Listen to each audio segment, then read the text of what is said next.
students, in today's lecture we will see the reflex action. The reflex action is an involuntary effector response due to a sensory stimulus. The reflex action is involuntary effector response due to the sensory stimulus. It means what? It is an action or a response from an individual to what? To a sensory stimulus. But this is response now, it is involuntary, means not without will.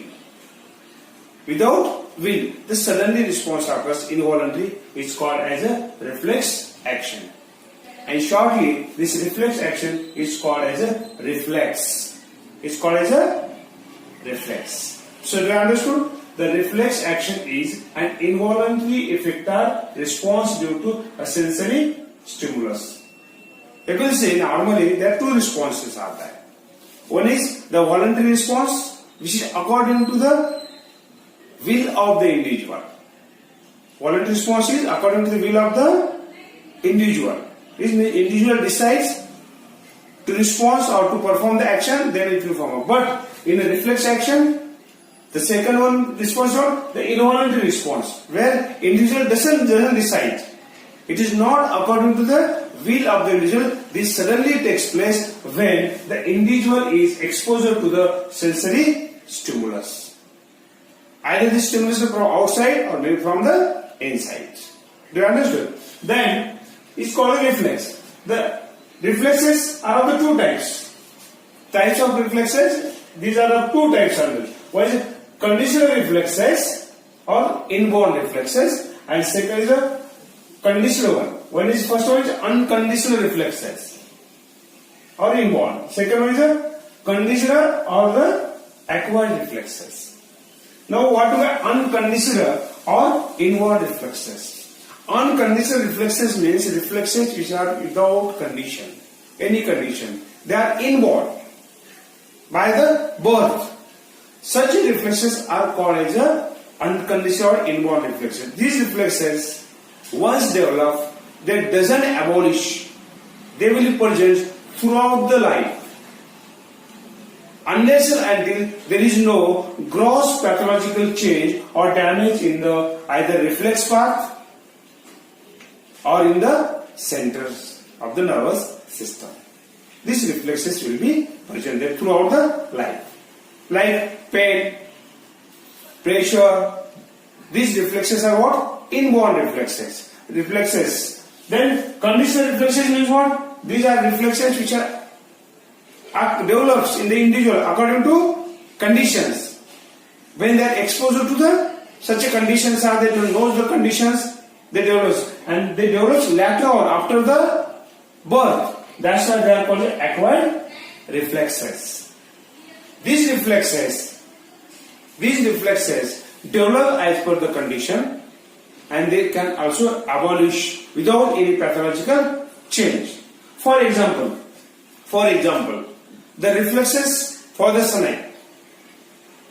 These reflexes for the snake will not be from the birth. They will develop later on in the person. As per the condition means what? When the person knows that snake is poisonous, and when snake will bite, person will die, or there will be the lethal effect of the snake bite. Once it is known to the individual, and whenever next time individual sees that snake, whenever he sees the snake, he will be respond to that snake involuntarily.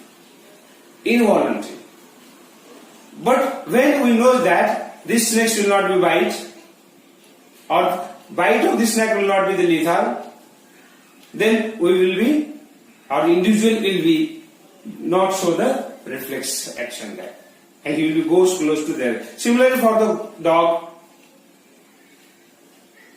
by birth or inborn, the reflexes for the dog is not to be there. So that's why if you may see, the child may play with the dog, even with the unknown dog try to play, but adult will not be there. Why? Because after the birth, adults or when he grow, he come to know that dog will bite, and from the bite of the dog, they will develop of the rabies.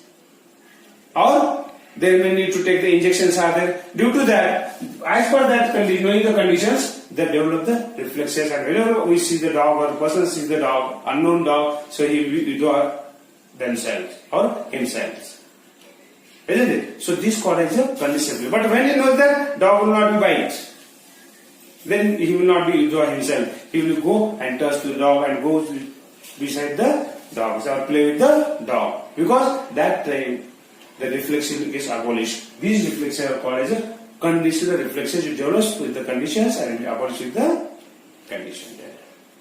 So there are two types of the reflexes: unconditional reflexes and the conditional reflexes. Then the reflex arc. The reflex, this is reflex action and the types of reflexes. Now coming to the reflex arc. What do I reflex arc? The reflex arc, it is a complete pathway for the reflex action. Means what the reflex action takes place, the effect of response takes place, the impulses for the effect response passes through a path. That complete path is called as a reflex arc. Now see in this figure, the parts of the reflex arc. This figure, it representing the structure of the reflex arc. If you see the water structure, see first of all, this is the spinal cord. It is segment of the spinal cord. This is the grey matter. This is the white matter. Now we will see the parts of the reflex arc. The reflex arc has the four parts. Which are these? First is the afferent limb, center, efferent limb, and then the synapse. First of all, we will see the afferent limb, which is also called as a sensory root. It's also called as a sensory. Afferent limb is consists of receptor, and the second is the afferent or sensory fiber, nerve fibers. Receptors, when any stimulus is applied, sensory stimulus is applied, so the receptor is produce what? Receives and produce the impulses, and it transmits into the sensory nerve fibers. These sensory nerve fibers are there. Second, sensory nerve fibers, which are also called as afferent neuron, or is also called as an afferent neuron there. Then second, the center. Center is in the spinal cord, in the grey matter of the center consists of what? The nerve cells. Nerve cells, it's also called interventional neuron. These nerve cells, that is, this receives the sensory impulse and convert into the motor impulse and transmit into the efferent limb or in the motor neuron there. So this is the center. Then third one, efferent limb. Efferent limb consists of two parts. One is the what? The efferent nerve, or also called as a motor nerve fibers. This one, which begins from the spinal cord and going to the periphery, which carries the impulses from periphery to that of the next. Second part is what? Motor end flare or effector organ, means to which impulses goes and that response. The effector organ may be the muscle. Is a muscle, mostly the muscle, maybe the other part is there. So the motor end means the efferent limb consists of the two parts, one is efferent or motor nerve fibers, and second, motor end flare or effector organ. Then the fourth one part is the synapse. As you have been seeing in the synapse is what? It is a junctional region, or you can say it is a communicating junctional area where sensory fibers communicate with the central nerve cells, and central nerves communicate with the motor nerve fibers there. It's called as the synapse, this gap, or it is the fourth part of the reflex arc. So this is as the reflex arc. You will get the short notes on the reflex arc in the examination. You have to write definition of the reflex arc, how to draw the figure, and you have to write the parts of the reflex arc. Then we will go coming to here, the types of the reflex arc. According to the reflexes, there are at the structures, there are the different type of the reflex arc are there. Mainly the reflex arc classified on the basis of the presence of the number of the neurons or their structure. The structure of the reflex arc. isn't it? And this particular reflex arc is made up for the specific reflexes. We will see what are these types of the reflex arc. There are the 5 types of the reflex arc seen structurally, which are present in the nervous system. These are, one is monosynaptic reflex arc. The monosynaptic reflex arc means what? It is a reflex arc which have the 2 neurons. Which are the 2 neurons, isn't it? Monosynaptic and a single synapse. Means where one is a sensory neuron, it ends, and from there motor neuron begins. This type of reflex arc also called a simple reflex arc. This reflex arc is made up for, the example is stretched reflexes. Stretched reflex means the impulses for the stretched reflexes are carried through the simple or the monosynaptic reflex arc. Have you understood? Monosynaptic reflex arc means presence of the only one synapse. 2 neurons, one sensory neuron and second the motor neuron. There is no internucleus neuron. Only directly the motor neuron begins from the gray matter, that nerve cells. That's called monosynaptic reflex arc, which is made up for the stretched reflexes. Then second is a disynaptic reflex arc. Disynaptic reflex arc means the reflex arc having the 2 synapses here.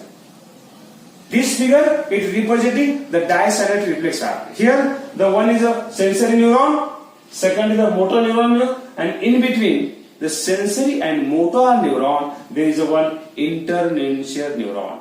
Internucleus neuron.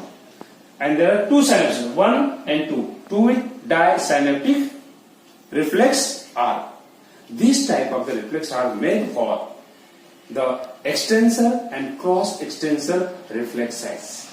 Extensor and the cross extensor reflexes. Do you understood? Then multisynaptic or the polysynaptic reflex arc.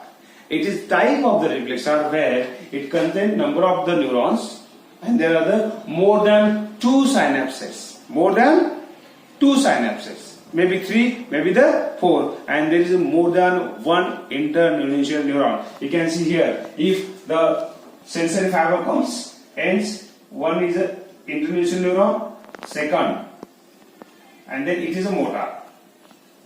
Then how many synapses will have? 1, 2, 3, means more than 2 synapses. There may be 3 internucleus neuron, and maybe the 4 synapses. Then such a reflex arc is called as a multi or polysynaptic.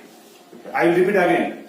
Multisynaptic or the polysynaptic reflex arc means the reflex arc having the more than 2 synapses, and there will be the more than one internucleus neuron. It will be 2 internucleus neuron will have the 3 synapses. It may have the 3 internucleus neuron. It will have the 4 synapses. 4 synapses, isn't it? And it will go on increasing as the neuron gets increases. It's called the poly or multisynaptic reflex arc. This reflex arc is made up for withdrawal reflexes. Withdrawal reflexes where combined action is essential, so that's why it's a multisynaptic. Then complex reflex arc. The complex reflex arc means the reflex arc. What happens when one reflex arc is made and the fibers of this reflex arc is going upward, and it will be what? The combined with the another segment of the spine. While ascending upward, it will combine with the another segment of the spinal cord, isn't it? So multiple segment will be attached to that reflex arc. Then such type of the reflex arc is called as a complex reflex arc. This reflex arc is required for to carry the sensations on the cross level from the large area. So that time this reflex arc work is there. So complex reflex is what? Complex reflex arc means the reflex arc where when the fibers of the reflex arc ascends upward, they form the connections, or can say fuse with the other segment of the spinal cord. Maybe the fibers of this one reflex arc may be combined with or fused with this one. So then it forms a complex reflex.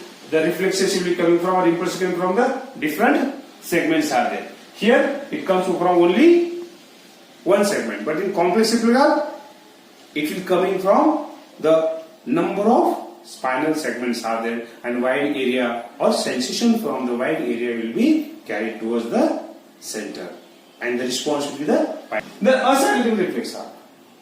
Acyclic reflex arc means the reflex arc, there is no synapse. Directly what the single nerve fiber or single neuron is coming and going there, isn't it? But this type of the reflex arc is not called as a true reflex arc. But when histologic study of the nervous system is done, such type of the reflex are also found that which are developed with the evolution of the nervous system. But this is a functional, or this is not called as a true reflex arc. You understood? So there are the only 4 true reflex arc are there. Which one? Monosyllabic, disyllabic, multisyllabic, and the complex reflex arc. And the people are only anatomically present there. Functionally it is not important. So this is a reflex action, reflex arc, parts of the reflex arc, and the types of the reflex arc. So it is about the reflex action and the reflex arc. In next lecture we will see the properties of the reflex action. Is it?